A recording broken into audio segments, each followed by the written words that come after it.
So in this video we're going to look at equilibrium, and I'm hoping by the end of the video you'll feel that you can describe and define what dynamic equilibrium is, explain what happens with the forward and reverse rate of reaction, and be able to predict the effects of changes on the system at equilibrium.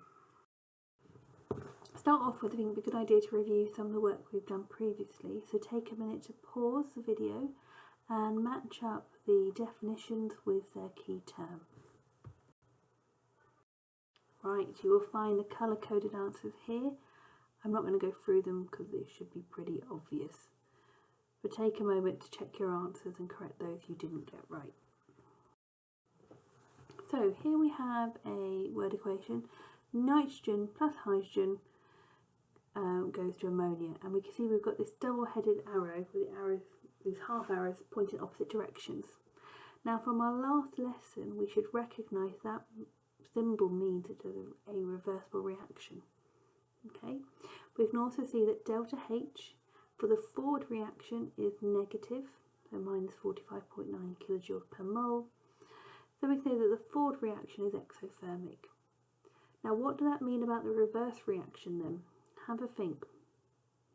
If the forward reaction is exothermic, then the reverse reaction, so ammonia going to hydrogen plus nitrogen, must be endothermic. So that would have a delta H of plus 45.9, equal and opposite. So let's look at a scenario that you're probably familiar with. Probably all have come across a fizzy pop bottle before. And think about what happens when you open it for the first time. We get that kind of noise, and we might see lots of bubbling going on. We might even be a bit explosive. So what's going on there? Why is that happening? What happens if you shake it up a bit more before you open it? What kind of scenario is going on? So let's look at what's going on inside the bottle. So we have our hydrogen carbonate H2CO3 there, and we can see it's in a reversible reaction with carbon dioxide gas, that's our bubbles, and the H2O liquid. So when we have our sealed bottle, we have occasional bubbles maybe, but we don't have many of them on display, do we? We've got a very high pressured system, especially if you shake it up a bit extra beforehand. And when we open that bottle, we decrease the pressure, and suddenly we get lots of carbon dioxide bubbles being formed, which you'll probably be familiar with from experience, especially if you've shaken up the bottle or can beforehand. So as we go through the lesson, I want you to have this model in the back of your mind, because we're going to be able to explain it a bit more as we go through. So I mentioned this term dynamic equilibria to you before, and this is possibly a new term for you. So we know that when we have a reversible reaction occurring within a closed system, that means nothing getting in or out of it, equilibrium will be reached, and at that point the forward and the reverse reaction occur at the same rate. The amount of products therefore and reactants will stay the same, and that's a really key definition of what dynamic equilibria is. So we can use the analogy of walking up the down escalators. So we can say that as we go up the escalators, if we are going at the same rate up the escalators as the escalator moving down, we won't change position. We'll have reached equilibria. The rate of the forward and the reverse reaction are the same. So you can have a go at modelling this at home. If you and another participant in your household get yourself 10 cups, place them on the table, and you stand either side of it, one of you is going to want to have all the cups facing down, and one of you is going to make sure the cups are facing up. So you give yourself a time limit, say 30 seconds, and someone hopefully would adjudicate, shout go, and then one of you move the cups up, one of you move them down, and you tally how many are up and down at the end of the 30 seconds. And you can repeat that a few times. So what you can see with that model is that both reactions are occurring at the same time, and hopefully you'll get an average at the end of it of 5 up, 5 down. might not be the same every round, but hopefully you get an average of that. And you can think about what could you change to shift that equilibria, to shift that balance. What if you did 2 against 1? Would that make a difference? Something to think about. This is a really useful diagram to have in your book because it shows how equilibrium is reached. So if you have 2 reactants put in together, for example, a nitrogen and hydrogen from the first example, then that forward reaction at the beginning of the experiment is going to be really fast because we've got plenty of nitrogen and hydrogen going on, whereas our backward reaction will be non-existent. We haven't made ammonia yet. And you can see as time progresses, the forward reaction, the rate of that reaction will decrease, but the backward reaction will increase in equal opposite way until an equilibrium state is reached. So, the equation I showed you towards the start of the lesson is part of the work by Fritz Haber, who won a Nobel Prize for this work as part of the Haber process. He's a very interesting scientist with an interesting background. It is worth researching him separately. But anyway, ammonia was highly desirable for industry. It's a really important product for fertilisers, for example.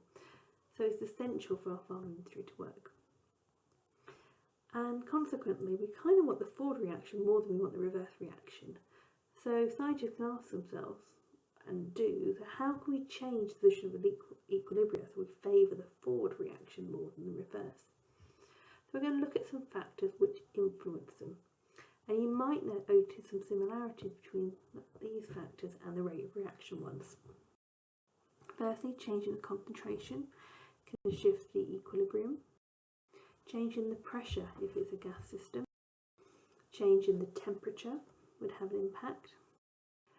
But catalysts actually have no impact on the position of equilibria. They increase the rate of reaction, but they increase the rate of both the forward and the backward reaction, so they make no difference to equilibria. So now we come on to the scientist who's given us the principles in which we look at dynamic equilibria and decide how the system is going to adjust. His name was Le Chatelier. He was born in 1850 and died in 1936. And he was a French scientist who worked really at the links between chemistry and industry and making industry profitable and efficient.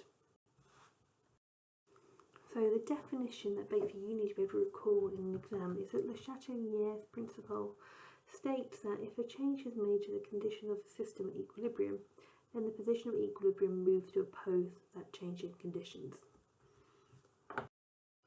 So the LCP, which we call it for short, is all about counteracting changes. Got to go with the idea that no one likes change, and if the conditions are changed, they're going to want to get them back to what they might call normal. So, equilibria and the impacts. If you increase the temperature, it will try and reduce it. If you increase the concentration, it will try and get rid of some of that. If you increase the pressure, it will try and reduce it. Now, you've probably already heard me say in this presentation about shifting, going to the forward reaction, reverse reaction. And just to clarify that, so if the equilibrium shifts to the forward reaction, we're saying that it's moving to the right, basically. More products are made, in the example I'll show you. If the equilibrium shifts to the backwards reaction, we're going to get more of the reactants, and we say it's shifted to the left. You can say in exams that it favours the forward or backward reaction, or you can refer to favouring left or right. If you get muddled with your left and right though, please just stick with forward reverse reaction. That is perfectly acceptable. So let's look at an example, and we're going to look at how different factors will impact it. So we've got nitrous oxide and dinitrogen tetraoxide going on here, and it's a reversible reaction. And we're told that it is an endothermic reaction going backwards, and it's an exothermic reaction going forward. So if we increase the temperature, so you stuck on top of a Bunsen burner, probably not a good idea in this case, but if we warmed it up, then the system's going to want to go in the backwards direction, try and cool it down. that will absorb some of that heat energy. Now if we decrease the temperature, then it's going to favour the forward reaction, which will release heat energy to get back to that original temperature. Now let's look at pressure. You can see that there are 2 moles of nitrogen oxide on the left hand side, and there is 1 mole of the N2O4 on the other side. That's dictated by the big number before each of those chemical symbols. If we increase the pressure, it's going to favour the side with a fewer number of molecules to decrease the pressure of that system. And if we decrease the pressure, it's going to want to go to the side with more molecules. In this case, the reverse reaction will go to the left-hand side to counteract that change. So let's look at a different reaction here and look at the impact of concentration. So we've got liquid iodine chloride in the bottom of that U tube there, and we're adding chlorine gas to it, and it will make iodine trichloride, which is a yellow solid. I think you can just have seen the diagram there. Now if I added more chlorine, I increased its concentration, the system's going to want to try and counteract that and reduce it. And the way it does that is by reacting it with the ICl and forming ICl3. And so the forward reaction will be favoured, or we can say that the equilibrium will shift to the right hand side. Now if I decreased the concentration of chlorine in this reaction by turning that U tube on its side, for example, then there'll be a decreased concentration of chlorine, and so to counteract that change, the system is going to favour the left hand side, or the backwards reaction, and to make more chlorine gas to increase its concentration. So to summarise the impact of concentration, increasing the concentration of something will send the equilibrium towards the opposite side. Decreasing it will send the equilibrium towards the same side. So if I look at this example, if I increase the concentration of C, which direction will it go in? So it's going to go in the opposite direction, so it's going to favour the backward reaction, or equilibrium will shift to the left hand side. So looking at temperature now, increasing temperature makes the reaction go in the endothermic direction. Therefore, decreasing will favour the exothermic direction.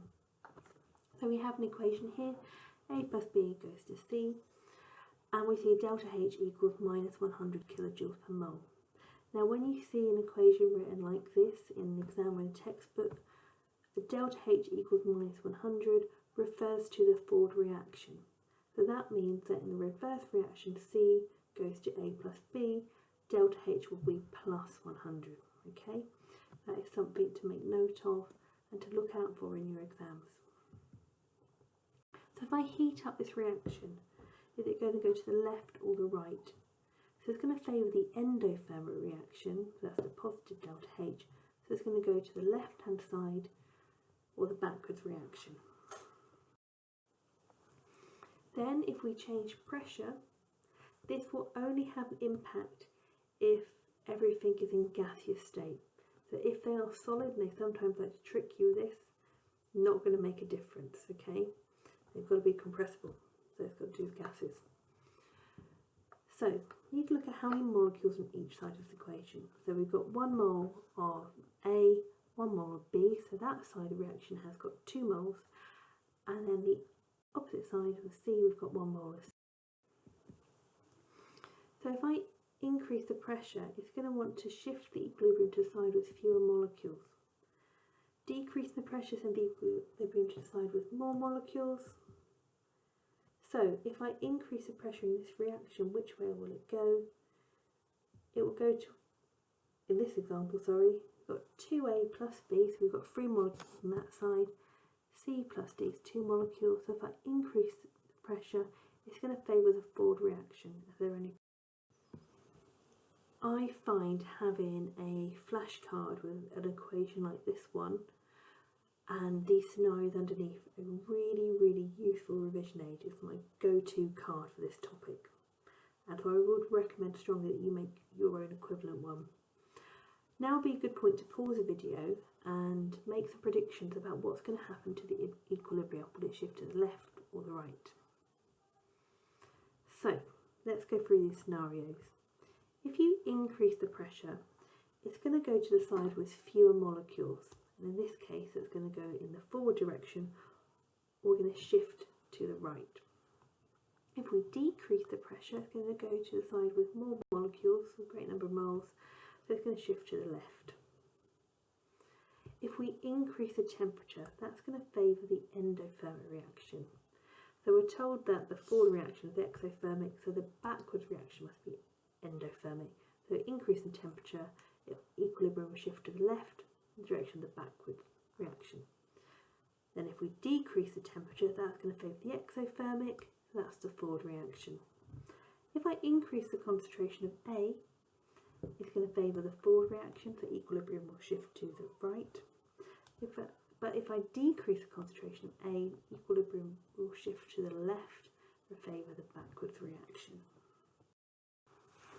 So your final task, see how you've got on today. Which of these can you do? Hopefully all of them. Can you define what is equilibrium? Can you state what is the Chatelier Principle? And are you able to write the 4 sentences that come from this kind of sentence maker box below? Pause the video, have a go at these before you look at the answers. Here are the answers for you. Again, pause the video so you can go correct your work in green pen. How have you got on today? Were you able to define the term chemical equilibrium? Can you describe LCP now? And can you determine the effects of changing the conditions on a reversible reaction?